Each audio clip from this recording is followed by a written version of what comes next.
Property विकत घ्यायची आहे, पण भीती वाटत आहे की फ्युचरमध्ये काही प्रॉब्लेम्स आले तर टॅकल कसं करायचं.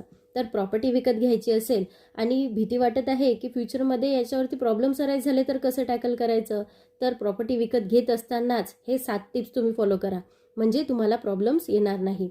तर पहिली टिप म्हणजे अशी आहे की प्रॉपर्टी जेव्हा तुम्ही रजिस्टर करायला जाता तेव्हा ती रजिस्ट्री प्रॉपरली वाचली पाहिजे.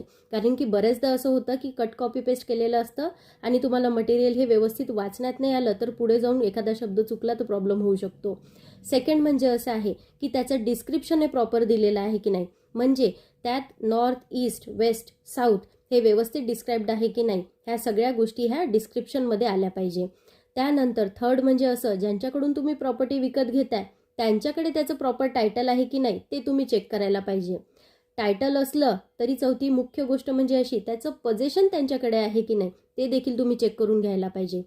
त्यानंतर पोझेशन चेक केल्यानंतर सपोज त्याच्यावरती काही एन्कम्ब्रन्स आहे का किंवा कुठलं लोन आहे का त्या प्रॉपर्टीवर ते पण तुम्ही तपासून घ्यायला पाहिजे.